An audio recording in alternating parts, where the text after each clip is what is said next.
Alright YouTube, MCole40 here, partnered with Alter Reality to bring you guys a product review on Hidden Arsenal 6. I'm going to go through the set and I'm going to cover the important cards in the set that I feel will give you an edge if you want to play any of the 6 archetypes that got any support in the set. So I'll go over the cards, I'll give you guys my insight. I'm not going to cover all the cards, I'm going to cover the important ones that I feel are needed for each archetype. So let's dig into this. So I know you guys probably are aware, but Gem Knights are my favorite deck right now. Okay, Hidden Arsenal 6 gave them the first steps for infestation that they needed in order to become an actual deck. Gem Knight Fusion, this card is so good for the archetype. You just remove a Gem Knight monster in your graveyard and it allows you just to pick it back up. So it's free renewal, and combined with cards that we're going to get in Hidden Arsenal 6 and later on down the road in Hidden Arsenal 7, this card is very powerful, okay? The basic components for the deck that you're going to need for this point in time are going to be these normal monsters. I recommend that you play 3 of each of these. Sapphire is going to be your defense. Tourmaline is your miniature monster. Rescue Rabbit fuels all of these, and Garnet's your beat stick. All of these are counterproductive with their own fusions. I know you guys really can't see these, so let's go like this. So these are all of their fusions that represent each of the elements, okay? So Tourmaline goes into a double attacker with Trample, which is really good, not gonna lie. Aquamarine, when this card is sent to the graveyard, you can return 1 card on the field to the owner's hand, and Ruby allows you to tribute any Gem Knight monster to power him up, and it gives him Trample. He is probably by far, and he still remains, even with Hidden Arsenal 6 and 7, one of the most powerful Gem Knights just because of his ability to power up. So that's the fusions for the set. Basic support, Alexandrite. This card's pretty simplistic. You just, when you summon it, you tribute it to search your deck for any of your normal monster Gem Knights. So it allows you to get to whichever one that you need to get the missing piece of the puzzle to go. Armadillo, this is the other most powerful card in your deck. It's a Stratos, and it's a +1 floater. Okay, by +1 floater I mean you summon it, you search your deck for any of the Gem Knight monsters that you need and just simply add it to your hand. You can't get the Gem Knight Fusion, but that's what Gem Knight Turtle's for in past sets. And then the Gem Knights get their own unique card. This also supports all Earth monsters, hint hint.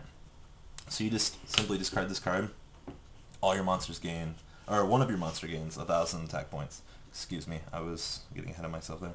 So your Gem Knight monster attacks or is attacked, and you send Merchant to the graveyard. Your Gem Knight's now at 2,900 for the battle. So it's really good. It's very good that the archetype got their own honest.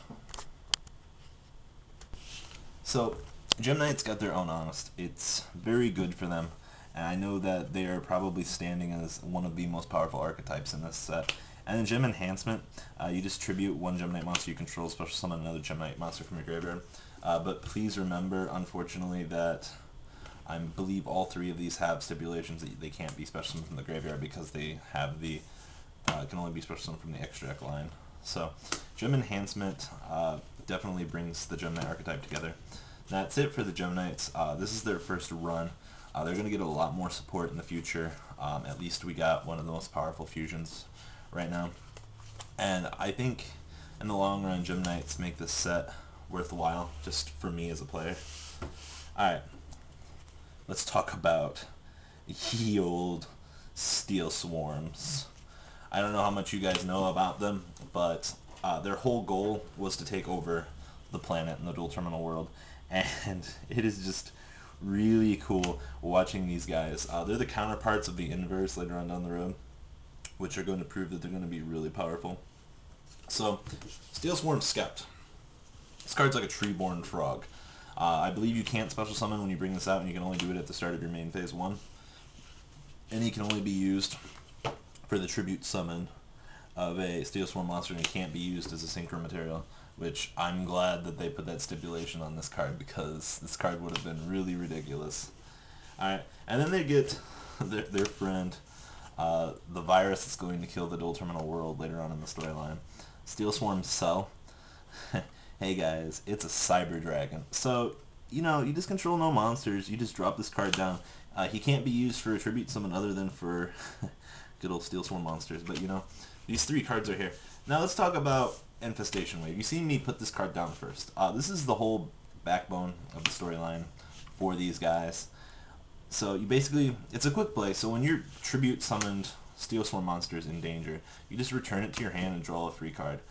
This is one of the best cards for the archetype because you want to protect your investment that's on the board. Alright, Steel Swarm Caller. Ooh. So when you tribute a Steel Swarm monster, you can special summon a Steel Swarm monster from your deck. Does that make any real sense? So basically when you tribute summon a Steel Swarm monster, by tributing this card, so you're going to go into your deck and get your Cell or your Scout. And that's going to play an important role later on down the line for this archetype because they have to be able to maintain their flow of advantage. So Caller helps. Alright, Steel Swarm Mantis. You tribute summon this card by tributing another Steel Swarm. You pay 1,000 life points, you special summon a monster from your graveyard. Pretty good for 2,200. Oh, look at this. We have another tribute monster. 2,400. Pay 1,000 life points to target 2 cards on the field and destroy them. Seems really good to me, guys. So let's bring the Steel Swarm archetype to a close with their boss monster. So I summon this card by tributing 2 Gem Knight monsters. Or not Gem Knight, Steel Swarms. I don't know why I'm getting this mixed up with my own favorite archetype. And then you select and activate one of the effects. So you just tribute 2 of these, and you go, okay, I'll destroy all of your monsters, or I'll destroy all of your spells and traps. He is the boss monster for this archetype. Steel Swarms are a pretty good deck. They need a little bit more support to get off the ground, but it's one of my favorite archetypes, along with Gem Knights. I really haven't had much time to experiment around with this to test it, but I know a Cyber Dragon and a Treeborn Frog seems very good for this archetype. That's it for good old Steel Swarms. Alright, now let's talk about Lavels. So they get their level 6 synchro this set. Lavel the Greater. When he would be destroyed, I just simply banish a Lavel monster in my graveyard to keep him on the field. With later on support that we're getting, this card's going to be very powerful. Trust me on this, okay? Alright, Lavel Chain. So I shuffle 2 of my Lavel monsters in my graveyard back to my deck. I select 1 card in your field and return it to your hand. Seems really good. And it's 2,000 versus 2,400. Level 5 and level 6. They're both relatively easy to make once we get later support. Alright. Now, the Lavel monster that I wanted to talk about most in this set. This card right here. This is the key to making Red Nova Dragon in the deck once Hidden Arsenal 6 comes out. Like I said, this set lays the foundation for everything for future sets. So with Super Heat Transmigration Wave, I know I'm getting a little bit further ahead of myself here, but with Rekindling, you bring out all of your guys, and then this is your level 2 tuner that you need to get places. Consider you can play Tender and the Lady of the Burning Lake as well, but those come out later on. But for now, if you want to play Red Nova Dragon, you combine this with your Fire Dogs, and it gets you the 200 as easy as you need it. But for now, this is one of the best just because it's a tuner and it's 2 stars. Alright, that's it for Lavels. Let's talk about Gashikis, okay? I don't know how familiar you guys are, but Gashikis are a ritual-based archetype, and this card is just one of the best ritual cards I've ever seen in a long time. So you fulfill the cost by dumping from your hand or your side of the field to the graveyard for the ritual, and then that's listed on the monster. So it's basically just like any other ritual card. And when this card is in your graveyard, you can return this card to the deck to add 1 Gashiki ritual monster from your graveyard to your hand. So I smell free card advantage just for the purposes of trade-in and so forth. Alright, Gashiki Abyss. This card is a Rhoda for the deck, reinforcement of the army. Basically, you search your deck for any Gashiki monster and add it to your hand. So, you know, free loops. And then when you summon this, you want to search for this.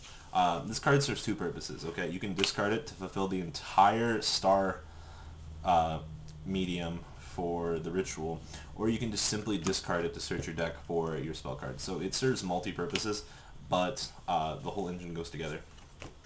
Ariel. Ariel's very important to the deck as well. She's a flip effect. You just flip her up and then you add a Gashiki monster from your deck to your hand. So you go get this, which gets you this, which gets you this, or this fuels your ritual monsters.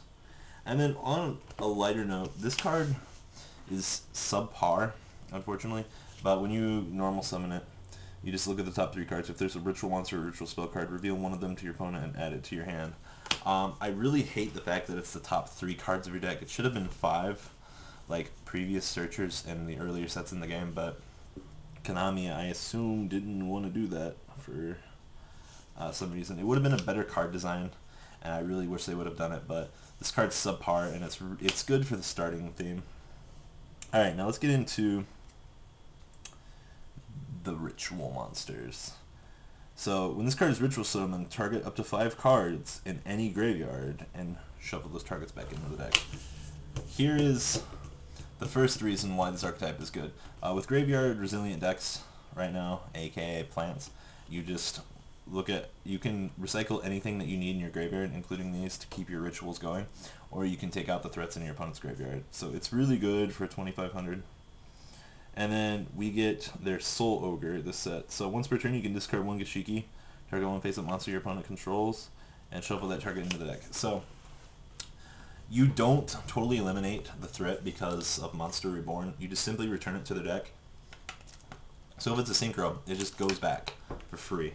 And it's, you know, it's free removal, and it's 2,800, and these cards are really pretty easy to achieve in Ritual. So overall, I would say that the Ritual engine itself is still growing. It needs more support as well. Everything in this set needs more support, but you know, it's good for an introduction set.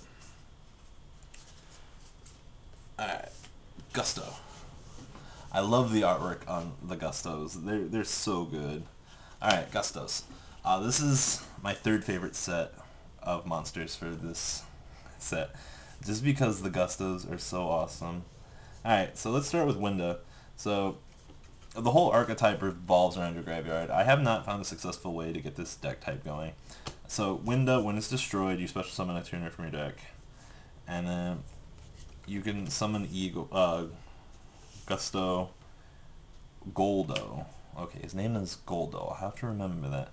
Goldo. Unfortunately, he misses his timing when he's synchro because he's a you can effect, which is really horrible. I think Konami learned from card designs after they made this, because I've seen some improvement on Gemini and Obsidian and things like that that don't miss their timing and support their archetype. So this card is very good. If you can somehow get around its missing timing effect, you're a little bit better off. Eagle. Once again, another tuner. He's level 1. When he's destroyed by battle, you special summon a level 4 Gusto monster from your deck. So you guys can kind of see here that they all like filter together. The archetype, like I said, it is fueled on your graveyard. And then there's Windar. And when this card destroys an opponent's monster and sends it to the graveyard, you can target 1 level 3 Gusto monster in your graveyard and special summon that target in face-up defense position. So it's a level 6 that is 2,000, and when it destroys an opponent's monsters all battle, you get a free +1. So with overlaying for level 6s in future sets, this will be very good, and it also gets you more Exceed material as well. Contact with the Gusto. So you just target 2 cards, 2 Gusto monsters in your graveyard and 1 your opponent controls, and then you shuffle both targets in your graveyard into the deck to destroy it. Like I said, this is one of those graveyard resilient cards. You just recycle 2 of these in your graveyard, return them to the deck, destroy 1 card your opponent controls. It seems really good in theory. I know they're trying for this, and I really do appreciate it, especially since this is some of the best art that I've seen in a long time. So you target your first 2 Gusto monsters for this, and then 1 more. You shuffle the first 2 targets back into your deck, and then you special summon the 3rd target. This card isn't really that good, to be honest with you guys, but I'm not gonna lie, the artwork is some of the best this set. And then of course the Gustos get the synchro monsters. So you target 1 monster your opponent controls, and it has to be face up, I might add. So you just shuffle 2 Gusto monsters in your graveyard back to your deck, and you destroy that target. pretty good for level 5. This deck does get there. Level 7, guy, I'm unfortunate, no, yeah, level 7 guy. I've never seen Gusto make this, but once per turn during your end phase, you can banish one wind monster from your graveyard to target one face-down card your opponent controls to destroy that target. This card has problems because of the end phase requirement, and unfortunately level 7 is kind of hard to make in Gustos. The best I've seen them do is spam 6s and 5s. Alright, now let's wrap this up by bringing it home with Vylons. Vylons are an equipped-based deck, and they're also an OTK-based engine, okay? So, with Gustos being graveyard resilient, Steel Swarms being swarm resilient, Gem Knights being their fusion based, and Lavels being graveyard based as well, and then the ritual based. They had to come up with an equipped base archetype. So Vylon material. So you can only equip this to a Vylon monster, gain 600 attack points, and then when this card is sent to the graveyard, you can search your deck for another Vylon equip. So how does this archetype work? So here's your basic equip spell card, and it loops itself. And then when this card is sent to the graveyard for Synchro Summon, you can search your deck for a spell card. So your basic play is this plus non-tuner to make this. This is your OTK engine. Okay, when this card clears an attack, if it is the only monster you control, you can equip one spell card from your deck to your hand.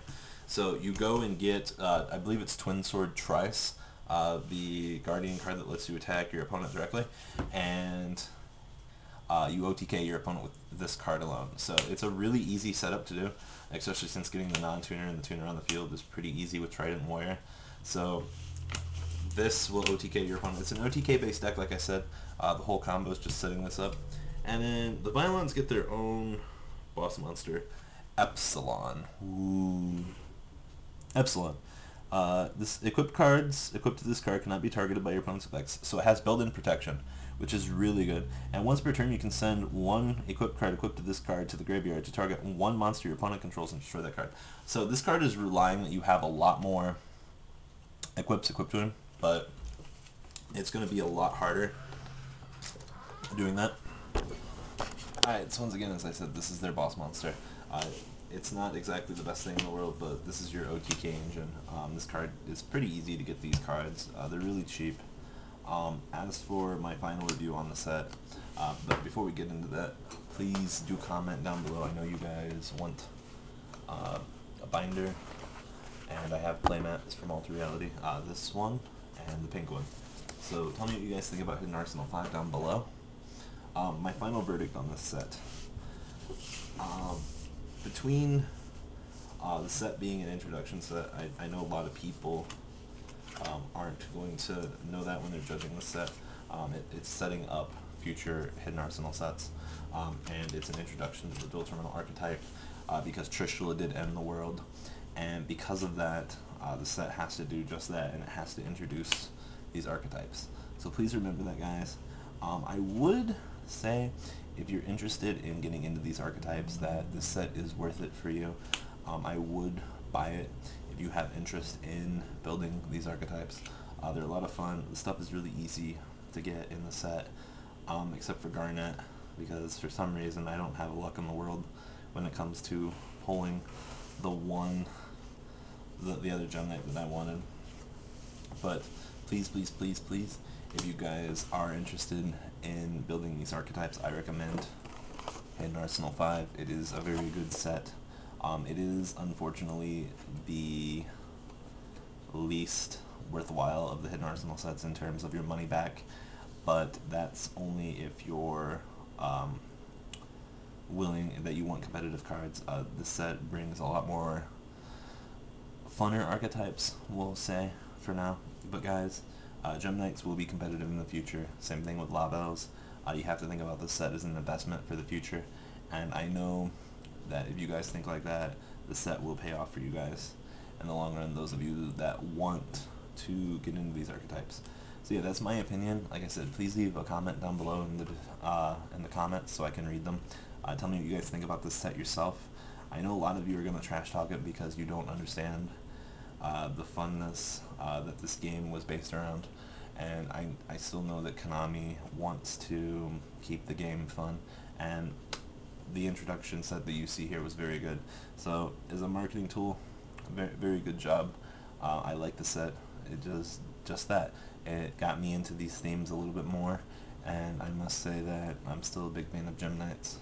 And Ruby's going to go Super Saiyan eventually. So guys, please leave a comment down below. I'll pick 3 winners. They'll get the playmats, and they will get one of the persons will get a binder. So please tell me what you guys think down below. Tell me what you guys think about this review. Do you want me to do more of these in the future? And MCool40 out. Peace, guys.